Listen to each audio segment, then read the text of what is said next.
is proactive versus reactive. Proactive is where you're saying, hey, before a risk event ever happens, the consequence ever is realized, let's do some what if consideration and determine, if this happened, what would it do to us? Top down risk assessment. Bottom up, dang, that happened, and now we're in big trouble. Let's see how much that cost us. That's after the fact. ISACA talks about being bottom-up approach, meaning you assess risk after having had the consequence. The consequence drove you to do a risk assessment. We know that that's not the effective, efficient way to handle things. That just signifies that you weren't managing risk.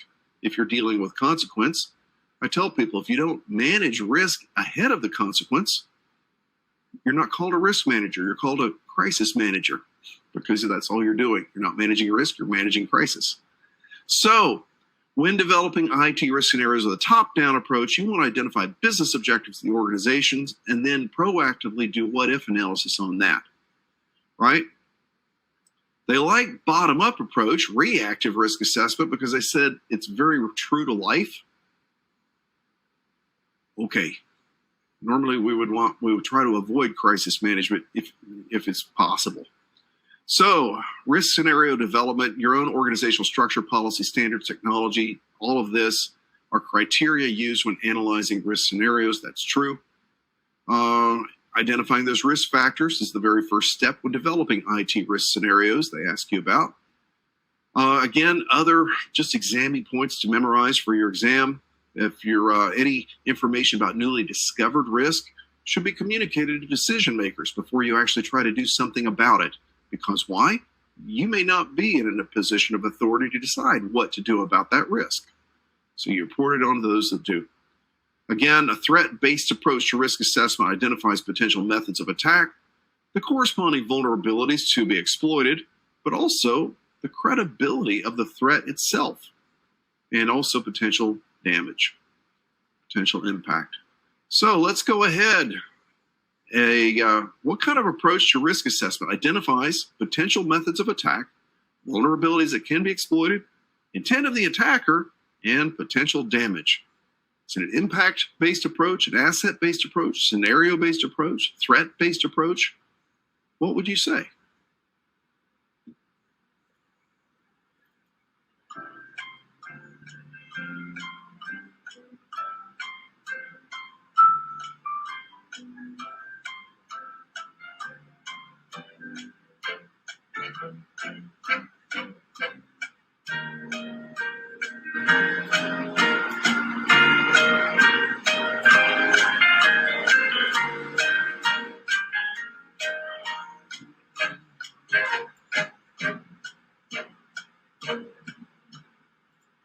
All right, let's see what we ended up with. The actual answer is threat-based approach, I believe. Yeah. Go ahead and check my work.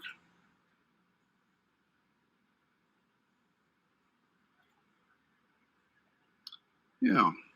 So, moving on, we now go on to risk analysis and evaluation. Look at risk analysis methodologies. We also look at risk assessment concepts, standards, and frameworks. We look at evaluating something called inherent risk, which is before you add any controls, versus what's left over after the controls, residual risk. Oh, dang, I already taught that module now. Business impact analysis, we'll talk more about that as well as that risk register that they already referred to earlier. So risk analysis methodologies. Again, they talk about how to try to estimate risk. Well, it turns out risk estimation can be qualitative, meaning relative. I can't tell you how much that compliance risk is going to be worth, but I can tell you it's going to be bad. Bad compared to what? Real bad. My point is that we can subjectively scale risk when quantification really isn't available. So, well, how would you qualify real bad? Well, real bad is the kind that could shut us down. Bad is the kind that's just going to cost us a lot of money, but we'll still be able to keep going. Oh, okay, so one is more significant than the other. Again, it's more of a comparative risk estimation. We'll talk about qualitative versus objective, where you can get into actual numbers because of history and historic values that you've learned. So selecting a risk assessment technique, your estimation methodology. Projects affecting multiple business functions, processes typically have more risk inherent before controls than if they were isolated, because ISACA feels that they could cross-contaminate each other. Again, that's ISACA's feeling. A system relied upon by a higher number of business processes tends to be more critical than even if the individual importance of any one of those elements is still relatively low. Meaning if one of the business processes failed, it would be no big deal. But if a system supports many business processes and all of them would fail because of that system, then that system failure means a lot more by adding all of the other downstream consequences together. So again, going back to qualitative versus quantitative risk assessment. SB, same stuff from your CISM exam. Seriousness of the threats, relative sensitivity assets are given a ranking in qualitative approach. Basically, a ranking of I don't know how much it is in numbers, but I know it's a 1 is more than a 2, or 2 is more than a 1, a 3 is more than a 2, and so forth. Qualitative assessment measures the risk without using numbers, using more adjective scales, grades, etc. Although you'll still see numbers used, but they're still grades. If the impact of a risk cannot be effectively projected in quantifiable terms, then you'll need a qualitative risk assessment. So again, this is where you'll see risk ranked as high, medium, and low. Not important, important, very important, or perhaps on a scale of 1 to 10, even though you don't know what a 5 really means in terms of impact. Qualitative analysis will be most reliant on analysis of risk scenarios for the purpose of risk ranking. So we use qualitative risk analysis for risk ranking. We use quantitative risk analysis for risk quantification. All right, one method for qualitative risk analysis would be something known as the Delphi technique. Again, you don't need to know it in depth or how to practice it, but you do know that it is a technique for qualitative risk analysis. Essentially, how does it work? You're not going to really be tested on how it works, but in case you want to know, the idea is that we're going to get 5 experts in a room or more, and we're going to ask them, hey, we can't really know in numbers what this is going to be worth, but if we had to say which risk is worse, this one or that one, what's your opinion? If 4 out of 5 experts say that one, then we'll know that it's more significant than the other. It's still opinion-based. You're hoping to get a good opinion and consensus by using good experts, but what if you didn't use good experts? That means the technique is vulnerable to not being accurate. So, again, you won't need to know all of that, just basically that it's good for qualitative risk analysis. Again, it's the best risk identification technique for an enterprise that allows employees to identify risk anonymously because it is practiced with anonymous input. Quantitative, this is where you're trying to get real numbers. That's why it says quantity, quantitative. For that, you need to have some history. It uses measurable, objective data to determine asset value, historic probability of loss, and potential associated impacts and risks. It uses real numbers to measure risk in terms of monetary values. That's what you need to know. Again, it has a better idea of using true percentages of likelihood and impact to calculate an overall level of risk, for example. Know the difference between quantitative and qualitative risk analysis. Here's some more exammy examples. Again, more exammy examples of using your risk analysis methodology. Remember, I told you at least annually, but they also say anytime you have significant change, right? You introduce a new system, they said you want to do an ad hoc risk assessment when you introduce that system, not just on the periodic annual basis, for example. Again, since this is all based on quantitative risk assessment, it's based on numbers, you need some good numbers data to be able to estimate. If you don't have any history, you're left with opinion-based, which is subjective or qualitative risk analysis. Again, the quantification of risk based on probability times of the threat exploiting a vulnerability times the impact of the consequence of an asset. Again, they just call it consequence. I put in parentheses impact because that's the true thing that you're measuring there. Risk is measured in impact. Risk aggregation used to ensure that the combined value of low-level risk is not overlooked in the risk management process, meaning, again, going back to that system failing a process. If it only fails one process and the process is insignificant, there's not much risk there. But what if that one system failure manages to disrupt 1 million otherwise insignificant processes? Put all together, it's significant, is what they're saying. So be careful. You need to be able to aggregate risk of individual risk to determine the value of an overall control. So, factors that affect likelihood. Wow, this is a new question for you. What says that you're going to have an increase of likelihood of an incident occurring, a consequence? Well, if the threat has higher skill and motivation, if it has more knowledge of your vulnerabilities, if it has use of popular hardware or software, value of an asset, environmental factors such as politics, activists, disgruntled employees, these can all affect the likelihood of your incident because of the likelihood of threat and capability of threat. So, risk analysis methodologies, again, probability and impact are used to calculate that risk. They also point out the level of impact, the overall impact, should consider proportionality. So they point out, and this is unique on this exam, a loss of $500,000 using U.S. currency is of greater consequence and impact to a company that doesn't have much money. Maybe they only have $1 million total, so that's half their worth, as opposed to losing $500,000 for a company capitalized at $1 billion. Proportionality is what they call that. Great. So again, I pointed out a risk is really a combination of the consequences that follow from the occurrence of an unwanted event, along with the likelihood of that event. We talked about that. So we've already talked about risk identification, and now we're talking about using that in a risk assessment. Can I ask how many calculation-based questions I would expect to see on the exam? SB, you can back me up on this, but I'm really expecting when they get to the annual loss expectancy questions, you're probably only going to get one, but they'll still be asking you about how to do it, or whether it's qualitative or quantitative. We'll get to the actual estimation itself later as an example, though. Hang with me on that one. Going on,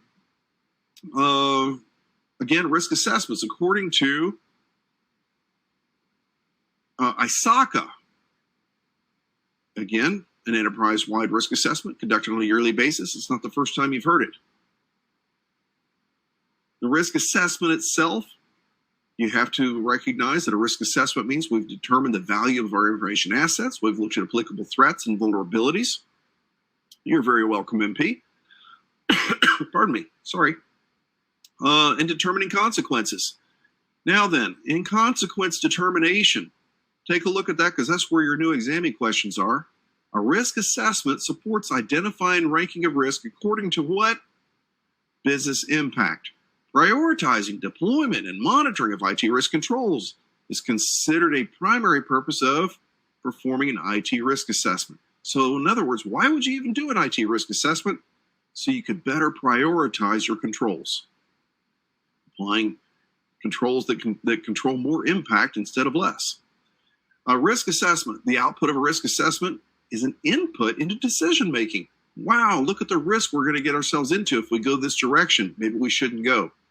That's using risk analysis in your strategic decision making, which is a wonderful thing that often isn't done, which is unfortunate. So in other words, look before you leap, not after. Risk analysis is typically used to manage project risk when making go, no-go decisions at critical stages or phases of a project. That's true. Risk assessment triggers, again, any kind of changes, but also anything that considered to have a life cycle starting from initial concept to definition could be needing risk assessments through the entire life cycle, not just at the start, is what they're saying. So, acquisition, deployment of a new asset should trigger a non-routine or ad hoc risk assessment. Nothing new. We've seen that before as well. Let's take a look at the practice questions. So what type of risk analysis derives probability and impact of risk scenarios from statistical methods and data? What do you think?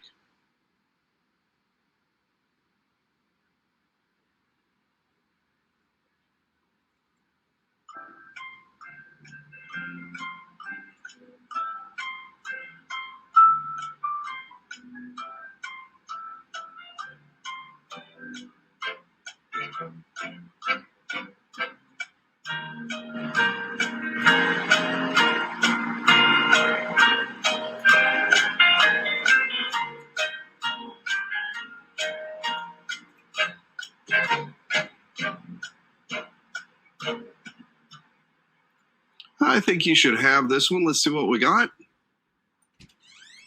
You are correct, quantitative. And for the folks that went with statistical, remember we have two types of risk assessment, risk analysis, and risk assessment available to us. We have quantitative and qualitative. So even though it hooked you by seeing that word statistical in the question itself, you wanted to jump at it. Remember, we have two to choose from. You can cast out the other answers. It's either qualitative or quantitative. Those are the two answers available that we can really choose.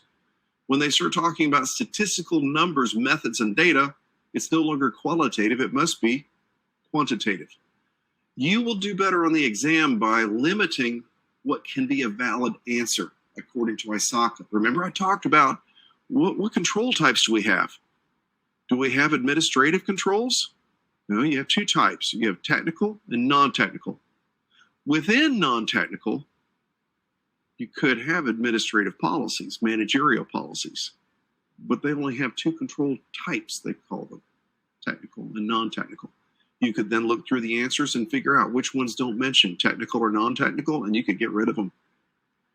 So folks that have taken the exam and have failed it before will learn and tell you that you can overthink this test. You'll actually do better to answer the way ISACA wants to hear it. And fortunately, I'm a fellow that can help you understand how ISACA wants to hear it. If you want me to teach you a good reference course for things to learn how to really practice and do well in life with various business things such as, cybersecurity, I'll teach you NIST CSF. But when it comes to passing this exam, really focus on the exam, not necessarily how accurate it is to life, that kind of thing. It's unfortunate, but that's the way it works. My mantra today is to help you pass this test. Then I'll move on and teach you other good stuff later with other courses. Risk assessment, concepts, standards, and frameworks. Assessing information systems risk evaluates threats against those systems assets. Is that really new? That's not. Isn't it kind of getting redundant? It is. And you're going to see the same stuff popping up over and over again across these different topic headings. Conducting a risk assessment on an internal system, getting a better understanding of its, requires getting a better understanding of the system and its subsystem, right? Other concepts. These are just things to memorize for your exam. Risk assessment initially identifies critical business functions and key business risk because that's what we are initially concerned with, how it impacts achieving business goals and objectives. So again, lots of stuff that I give you here, just basic pro tip, risk assessment concepts that you need to memorize for your exam and that will come up as practice questions. So again, I won't be reading all of these to you. There's just not much sense to it, not much to teach, because it's fairly redundant with what we've already covered. Just put in different ways to prepare you to pass that test. Assessing the maturity of the risk assessment processes. Again, remember we talked about wanting to have a mature risk management program, we also want to have a repeatable, mature risk management process based upon its performance rather than efficiency, profitability, or effectiveness. Maturity models such as the CMM can help us do that. A capability maturity model, what does it do? Well, it measures that existing level of development of risk management processes against a desired scale of 0 to 5 based on their maturity. Is that the same question that we're basically looking at back with the risk program, but now we're looking at the same question as it applies to risk processes?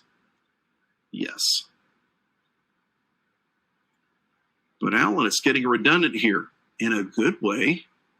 Risk assessment standards and frameworks. They want you to know about something called a bow tie analysis. And I would concur. Come back to me for the NIST CSF lead implementer session. Come back to me with that CRISC, or not CRISC, rather the CICRA, it sounds similar, Certified Internal Controls Risk Analyst for ISO 31000. And I'll really tear into using the bow tie analysis. It's really cool. It'll really make a lot of sense to you.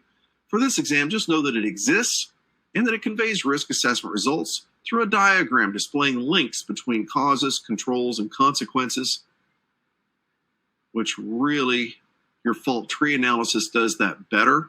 Bow tie analysis really not so appropriate, but that's their exam, not mine. Your fishbone diagram, cause-consequence analysis would be a better term for that, but it's ISACA's exam. But Alan, shouldn't all of this be perfectly right on the ISACA exam? They didn't write the questions. They came from solicitation from the public, remember? Go onto ISACA's website. See that you too will be able to submit an exam question candidate once you're certified. That's the qualification right there. What focuses on the effects of human error in enterprise systems? Why, that would be human reliability analysis. Now, how does that work? You don't need to know for this test. If you're thirsty for knowledge, you want to look at it anyway, I provided some links for you to go check out. Don't need them for the test, though. What is the most appropriate for determining the source or root cause of a risk? Cause and effect analysis. What is the first step of a risk assessment? A documentation review is conducted. Things to memorize for your test. So again, taking a look at this risk assessment framework just as kind of to figure out where we're at in all this mess. A risk assessment has those 3 phases: risk identification, risk analysis, and then evaluating the risk back against your risk appetite. So we're headed into the risk analysis. Normally, we begin with risk identification, with determining the value of assets. Once we understand our risk and we've identified it, now we can analyze it, including probability, expected frequency. Once likelihood's been determined, next step is to determine potential magnitude of impact of the consequence, right? And that allows us to derive a potential for a given risk. So, MP, here it comes. This is the part where we're going to have to learn how to, again, calculate annual loss expectancy. Annualized loss expectancy, or otherwise known as ALE, or ALE. It's the same stuff you'll have to know how to do for your CISM exam, and for your CISA exam, and for your CISSP exam even. Fortunately, they calculate it the same way, so it doesn't get messy between one vendor and the next. So here we go. Deriving loss potential of a given risk. Essentially, if I can say, here's how much the risk is worth, and every time it happens, the likelihood, I'll lose $1. You would say, well, every incident is worse than $1. Yep. But I just wish I could figure out how much I might need to budget for a full year. And you would say, well, call me brilliant, but I would say, if you can tell me how many times that dollar problem happens in a year, I'll tell you how much you should budget for a year. Happens twice a year. Let's see, 2 times $1. You should probably budget 2 times $1, which is $2 for every year. Thank you. You're brilliant. Ladies and gentlemen, you just did risk calculation as ISACA needs you to do it. Isn't that right, SB? Yes, it is. Let me just show you how to do that in the long way with longhand. Asset valuation. Again, we're going to say the value is expressed potentially in qualitative or quantitative forms. What I described to you with ALE calculation is quantitative, isn't it? So that would be quantitative risk analysis. So again, as we look at asset valuation driving all of the actual risk, because you can't have a risk that's beyond what the overall value is to the organization. Not just necessarily in terms of what it costs us to get the asset, but it could be in terms of what it's worth to us. I can tell you, for example, when we outsource to third-party service providers for cloud and things like this, of course, the value of the service of what they do to us is measured in, well, what do we get back from it? If it wasn't more than the cost, then we wouldn't use them. So it turns out we will actually protect about an asset according to what it's worth to us, not necessarily just what it costs us to get, right? So that's something to keep in mind. We need to assess the probability or expected frequency. I told you before, if the asset value is $10, but every time it happens, we don't lose the whole $10, we only lose $1, you'd say single loss expectancy then is just the dollar, because you're not losing the whole asset, right? So we'll take a look at this in a moment. So this means we need to take account of how often threats occur, or events occur, consequences occur, and how easily the vulnerabilities are exploited. So these are the definitions for quantitative risk analysis that, MP, you're going to need to be able to use to calculate on maybe one question. You have definitions. First off, it's the asset value that determines the overall potential value of a risk. So we need that. What's the asset value? They'll give you that number. Now remember, when we calculate asset value, it's not necessarily what we spent on an item. It's what it's worth to us in our business. How much money does it make for us? If it's a $5 widget that helps us make $1 million, I'm going to protect that $5 widget as if it was $1 million widget, right? So what is the business value of the asset? That is our true asset value. Now then, if the consequence or event happens and I don't lose the whole asset, it was worth $10, but I didn't lose the whole asset. I only lost a portion of it. How much? I lost about 10% of its effectiveness when that happened. I lost probably $1 worth of revenue instead of 10. Really? Yeah. Oh, so exposure factor is that percentage of the whole asset value that you lose every time it happens. So remember, I've got a $10 asset, but I only lose 10% of it if the event occurs. That means every event is the asset value times the 10%, which would equal my single loss expectancy. $10 asset times a 10% exposure factor gives me a single loss expectancy of only $10 times 10% is only $1. Single loss expectancy is $1. All right, I'm with you. That's not so hard. SLE equals AV times EF. If you're not a math person, don't freak out. Just think about it in logical terms. If you want to know, well, then how much do I need to budget annually? To do that, you got to tell me how often it happens annually. It happens 10 times a year. No, it happens 15 times a year. Every time it happens, it's worth $1. It happens 15 times a year. What would you say I should budget for a year? 15 times 1, $15. You've got it. That's fantastic. MP, for you, what they are going to do to try to confuse you is they will say it doesn't happen 10 times or 15 times a year, because that'd be too easy. Oh yeah, they're going to test you on your second grade math skills, maybe first grade math skills. They're going to ask, what if it only happens once every 3 years? You'd say, oh, that would be a third of a time per year I should. So that would be $1 times a third. You should probably budget around 33 cents every year, since it's only going to happen once every 3 years. They'll do it that way. Sorry. So moving on, I then go to the annualized loss expectancy calculation most clearly indicates whether a specific control or countermeasure is worthwhile and should be implemented. That is ISACA's thing that you need to know for your test. So remember, you'll need to know single loss expectancy and the annual loss expectancy to really determine the control's relative value. So this example is, we have an asset. They didn't give us the asset value. They just said flat out, you've got a single loss expectancy of $25,000. If you have an annual rate of occurrence of 1, that means you're going to lose $25,000 every year. Oh, so the annualized loss expectancy is now, right now, since that happens once per year, the same as a single loss expectancy.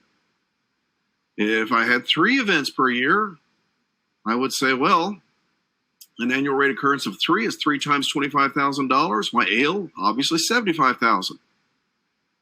Now, where it gets kind of a little weird, and this was on your CISM exam as well, is they say, well, which is worse, losing $1 a million times or $1 million just once?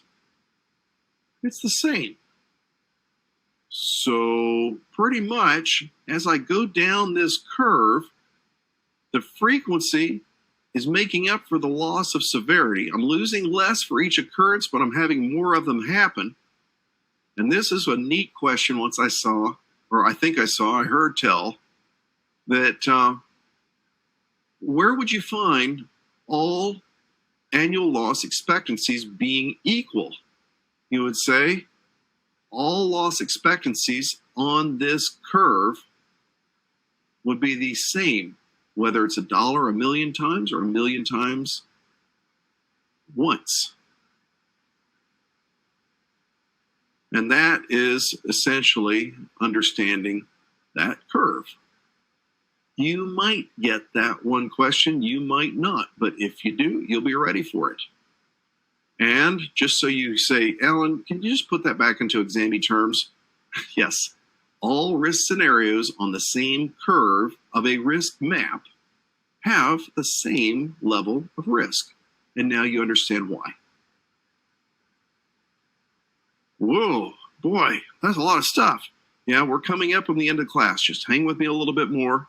Let's see what my attendance is looking like. Oh, I'm losing people. Don't leave me. The most important stuff is coming in the next 21 minutes.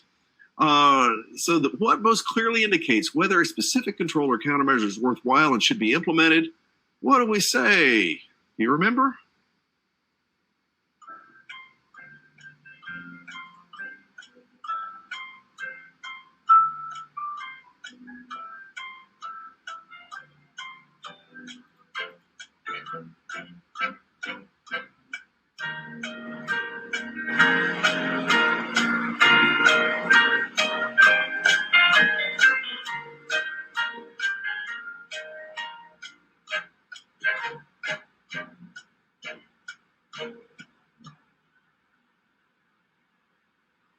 And what do we find? Wow, this is right across the board. Again, all of these things you're recognizing, well, you shouldn't have recognized. Control marginal utility. You selected that, really? Did I ever talk about control marginal utility? No, of course not. Don't overthink it like that must be the answer because you never heard of it before. You know why that's not correct? Because it's wrong. Why is it wrong? Because it's not correct. Going back to the things that would sound familiar, and ISACA will try to catch you up on this. They'll give you 4 answers that sound familiar. You just got to remember which one they said was the one that most clearly indicates the overall value of the control or countermeasure, whether or not you should implement it. Overall value, they said, was computed with an annual loss expectancy calculation. So that's your correct answer.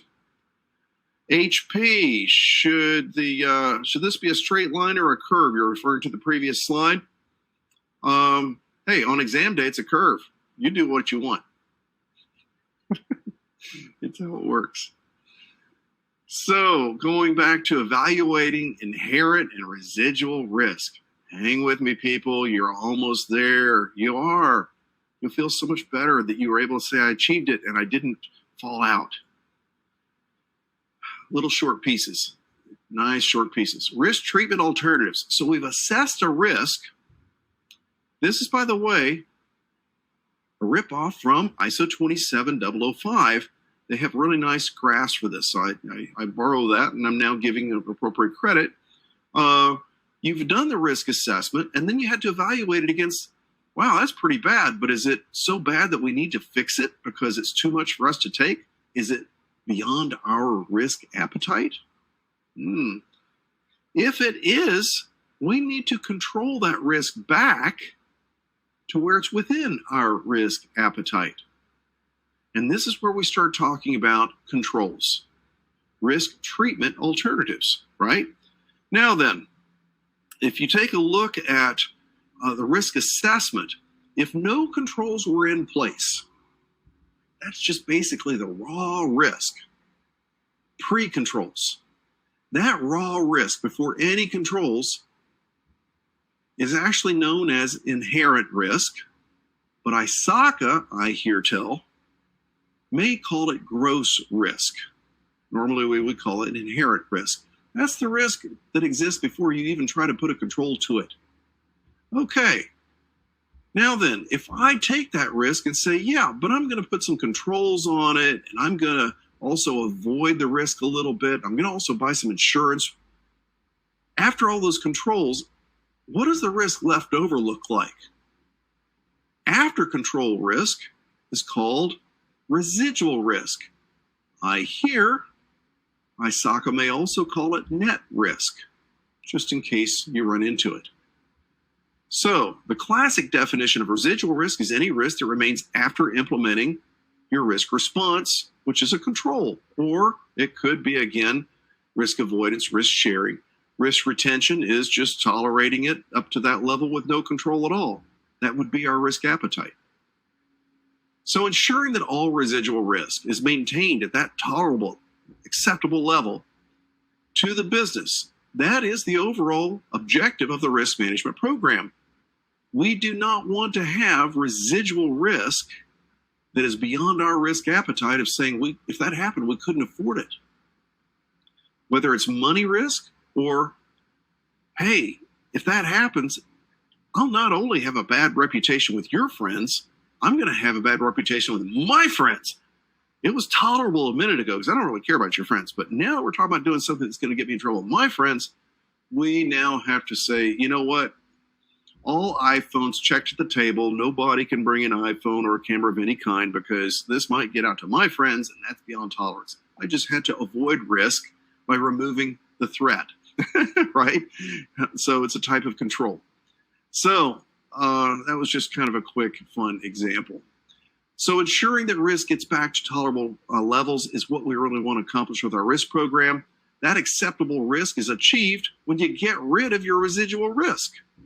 It's a funny way of saying it, but yeah, if I get rid of the residual risk, what does it leave me with? I'm back to my tolerable risk, my acceptable risk. So after a successful risk management practice minimizes that residual risk, we can get back to, we can call it successful because we got back to acceptable levels. Redundant way of saying the same thing. Again, what should be verified to confirm that residual risk is within acceptable thresholds? Completion of a risk mitigation response needs to be verified. What does that mean? It's a fancy way of saying, okay, so you decided that the risk without controls is too much. You added some controls to bring it down. We should probably reassess it to see if we've got it down. That's what they're saying here. Do another verification of another assessment to verify that you actually got rid of that residual risk to get back to your tolerable risk. ISACA says inherent uncontrolled risk grows as the number of users and business areas may be affected increases. Yeah, because it's more far-reaching. That's why. So, wow, could there be more questions about risk management? Yes, but not for this little exam. This is little? Yeah, I think so, but still, it's a good effort. Acceptable risk for an enterprise is achieved when what? Do you remember?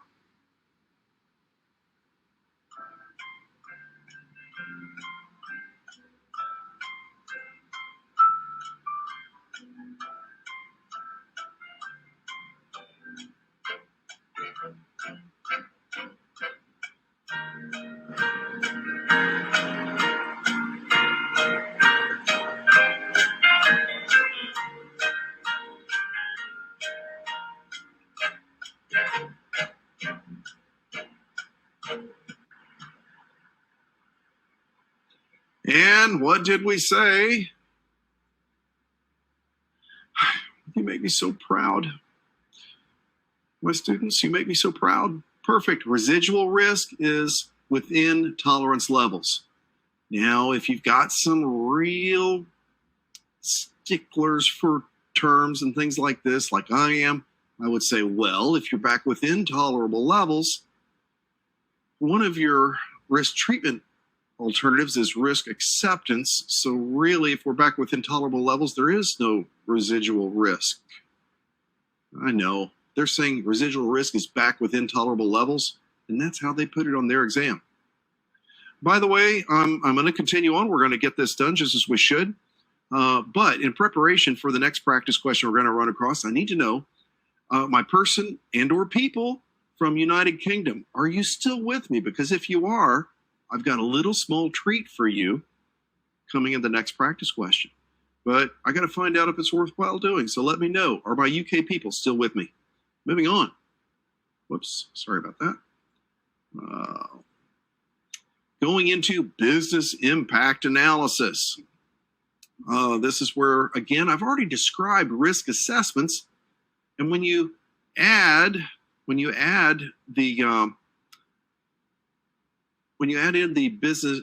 the consideration of duration of impact, you could call it a business impact analysis.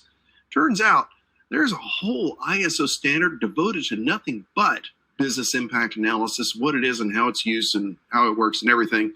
I think it's ISO 23317, I think. Yes, 90% sure, could be 22320, but I think it's 22317. Any rate, not that that really matters unless you're trying to win a trivia contest at a party, and that would be a pretty dry party. Again, a risk assessment that includes risk analysis and evaluation, ISACA says, is business impact analysis. So, as we go forward with exam questions, HP, did you give me a thumbs up because you're the one from UK? Is that correct? Yes or no? We'll see. The most appropriate approach for analyzing risk scenarios is to determine the expected overall impact of the risk. And if you're doing impact of risk instead of just assessment of risk, why, yes, you would choose business impact analysis. All risk, including IT risk, is measured by its impact to business operations. That is true. And if you keep that in mind, you'll understand the compliance business impact assessment evaluates the risk of non-compliance in business terms, which are impact to the business. Yep. This is really getting to be pretty logical and actually makes some sense. So this is why this exam, to be honest, once you get some basic ideas, so I think HP, you were from Ireland, was that true? Yes? As I remember? I don't know, we'll find out. The overall level of risk is typically calculated as probability times severity. We already did some of that with our calculations. Again, various exam things to remember. It includes examination of risk, incidents. SP, we'll get to that in a moment. I got to finish content because I focus. I'm on task. Business impact analysis includes examination of risk, incidents, interdependencies as part of the activity to identify impact to business objectives. Because remember, we aggregate the risk to determine the overall impact. So, a Brit in the Netherlands. You know what? That's close enough. Do you ever watch game shows? If you do, I have a treat for you. If you don't, you'll say, well, this makes no sense at all. A business impact assessment drives your disaster recovery planning. Pretty straightforward and obvious when you think risk is measured and impact to the business. Again, just a lot of exam-y stuff to remember. It's really redundant over and over again. And as a treat to my Brits, either still in UK or you have UK people that are not Brits. It's true. I guess the Brits would argue even Ireland is in the British Empire, but that would be another rough discussion. Awkward. So moving on, I got to get queued up. Here we go. We have, what is used to evaluate the impact of disruption to the organization's goals and objectives? Is it a business impact analysis, or is it a risk assessment, or is it a risk analysis, or is it a root cause analysis? God, they all sound so good. What do you think? And here we go.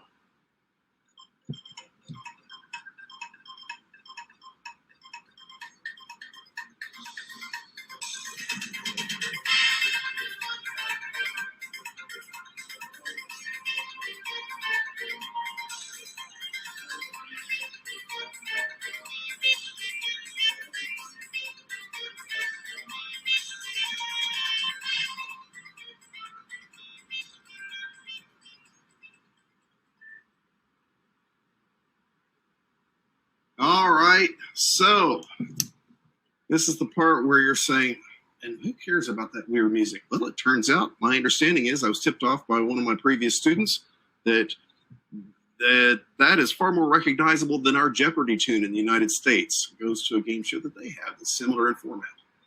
How about that? I told you it's fun to have. It's fun to have people from all over the world. So what did we choose? Far and away, most people chose a business impact analysis.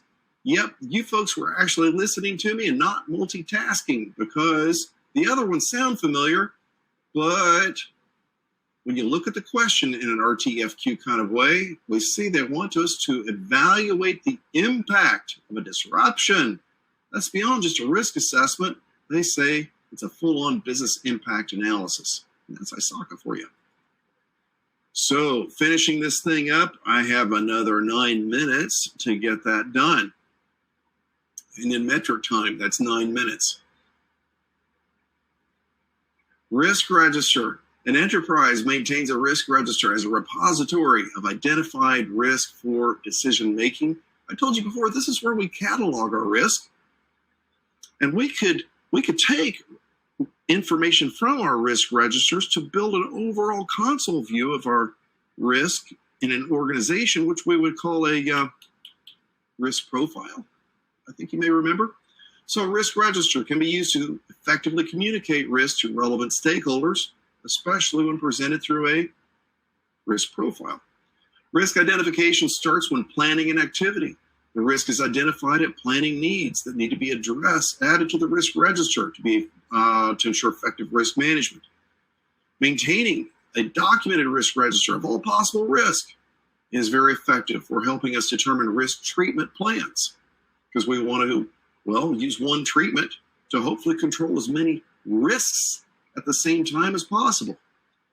Again, it also catalogs our risk ownership and risk treatment plans. Risk register for a project should be maintained until the project is closed through the entire life cycle of any asset. Again, which risk should be included in the risk register? All identified risk, whether it's treated and controlled or not. A risk register is what best captures changes in an overall risk profile, because that's where the details are kept. Whoa, what kinds of risk scenarios are recorded in a risk register? Yes, you will need to memorize these things, and I've got practice questions that will beat you up for this, and you'll hate me until you go past that question on exam day.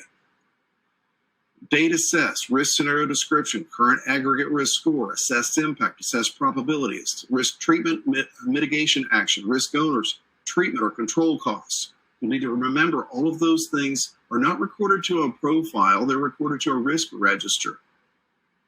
It's true. Risk register then enables prioritization and treatment of risk, as it gives a central view of the enterprise's risk. Publishing the risk register centrally within a workflow features that periodically poll risk assessors. That helps us to ensure continued accuracy.